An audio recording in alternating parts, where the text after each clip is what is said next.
cerita yang punya logika. Bagi yang tidak punya logika, skip aja. Sebetulnya saya agak was-was ketika mendengar akan ada peluncuran buku putih tentang kasus terbunuhnya 6 anggota Laskar FPI Desember tahun lalu.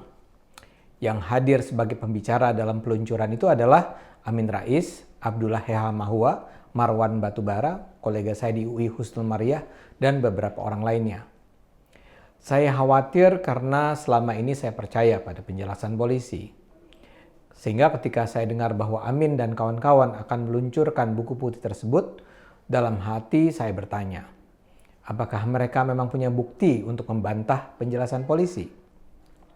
Bagaimana kalau ternyata Amin Rais dan TP3, yaitu tim pengawal peristiwa pembunuhan, memiliki bukti baru yang kuat bahwa memang 6 anggota pengawal Rizik Syihab itu dibunuh secara semena-mena oleh polisi? Saya percaya pada polisi. Tapi bukankah dalam hidup kita biasa menemukan bahwa kebenaran yang kita percaya belakangan salah? Karena itulah saya dengan sengaja menyaksikan siaran YouTube peluncuran buku tersebut. Memang 2 jam lebih sih, panjang. Tapi saya merasa saya harus bertanggung jawab atas bantahan yang selama ini saya lontarkan terhadap Amin dan kawan-kawan. Saya harus mendengarkannya sendiri. Dan sekarang saya bersyukur karena ternyata kembali terbukti Amin dan kawan-kawan sebenarnya hanya bergaya seolah-olah punya bukti tentang apa yang mereka sebut sebagai kejahatan kemanusiaan oleh polisi dan rezim Jokowi. Amin mengatakan bahwa buku ini disusun berdasarkan wawancara dengan saksi utama, dengan keluarga, dan bukti-bukti lain yang belum terungkap selama ini. Namun, apa yang mereka ungkapkan selama 2,5 jam itu sebenarnya sekedar mengulang-ulang kisah imajinatif lama. Memang ada satu pernyataan menarik dari Amin Rais. Dia bilang secara tegas, TP3 menemukan bahwa Polri dan TNI tidak terlibat secara institusional dalam penembakan 6 anggota Laskar FPI tersebut. Ini pengakuan penting. Dengan pernyataan ini, setidaknya isu bahwa tewasnya 6 anggota FPI adalah pembunuhan terencana oleh Polri sudah dibantah sendiri oleh Amin. Padahal tuduhan ini lazim dilontarkan selama ini. Namun demikian, pada acara ini juga Marwan Batubara mengatakan bahwa pembunuhan dilakukan bukan hanya oleh polisi, namun melibatkan kekuatan bersenjata dan aparat negara lain secara sistematis. Apa yang dimaksud Marwan dengan kekuatan bersenjata dan aparat negara lain ini? Sama sekali tidak jelas. Tapi memang harus dikatakan bahwa ketidakjelasan adalah ciri khas keseluruhan acara peluncuran buku ini. Ada 10 orang bicara, tapi semua bicara dengan ketidakjelasannya masing-masing. Namun sebelum lebih jauh mungkin ada baiknya saya letakkan dulu peluncuran buku ini dalam konteks yang lebih jelas. Kasus yang dibicarakan adalah tewasnya 6 anggota Laskar FPI pada Desember lalu. Mereka adalah pengawal Rizik Syihab yang menyerang petugas Polri yang sebenarnya sedang bertugas memantau pergerakan Rizik yang dikhawatirkan melarikan diri. Akibat serangan tersebut terjadi kontak fisik antara Laskar FPI dan polisi. 2 anggota Laskar tewas dalam baku tembak. 4 lainnya ditembak jarak dekat di dalam mobil yang membawa mereka ke rumah tahanan karena mereka memberontak dan menyerang polisi yang bertugas menjaga. Komnas HAM sendiri kemudian membantah tuduhan bahwa telah terjadi pelanggaran HAM berat seperti yang dikatakan TP3. Komnas HAM menyatakan tidak ditemukan adanya penyiksaan terhadap para anggota FPI. Komnas HAM juga menyimpulkan bahwa Laskar FPI telah dengan sengaja menyerang petugas kepolisian yang berakhir pada tragedi penembakan tersebut. Namun, Komnas HAM tetap meminta agar kasus ini diperiksa lebih lanjut tanpa perlu ke pengadilan HAM.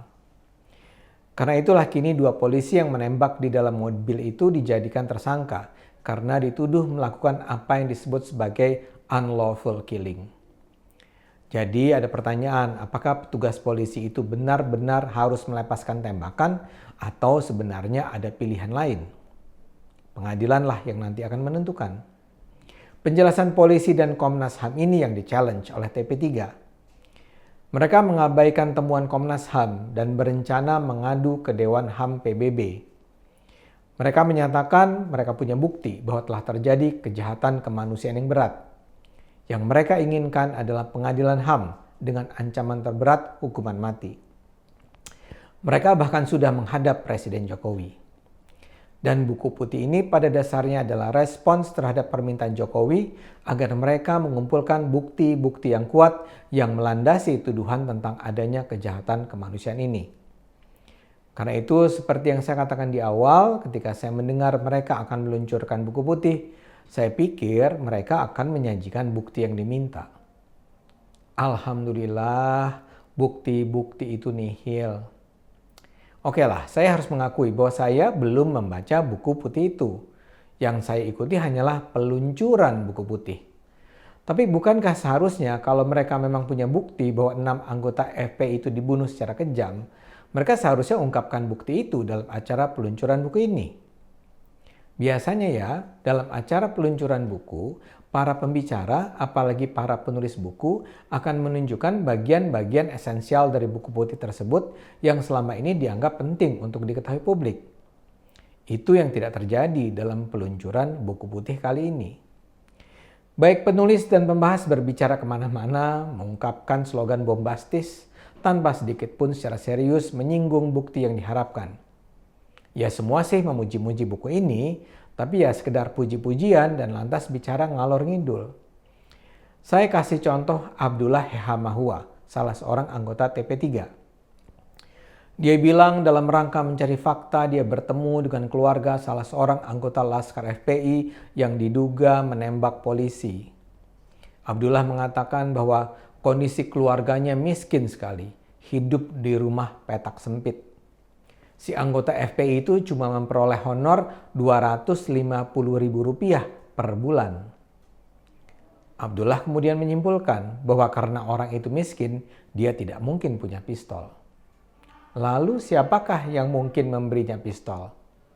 Abdullah menjawab sendiri, pihak yang biasa memiliki senjata api adalah polisi atau tentara atau BIN.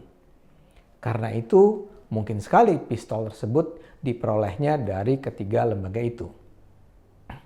Belum berhenti di situ, Abdullah melanjutkan spekulasinya. Kalau bukan dari polisi, pistol tersebut bisa saja dibeli seseorang dari pasar gelap. Nah, kata Abdullah, kalau ternyata itu bisa dibeli di pasar gelap, kok polisi membiarkan adanya pasar gelap? Ini kan sebenarnya mempermalukan polisi sendiri. Terus terang, saya nggak paham dengan logika Abdullah Hehamahua ini. Bagaimana mungkin itu semua dijadikan bukti untuk menunjukkan bahwa anggota Laskar tersebut sebenarnya dibunuh secara terencana? Kemudian ada pula Profesor Dr. Daniel M. Rashid dari Institut Teknologi Surabaya.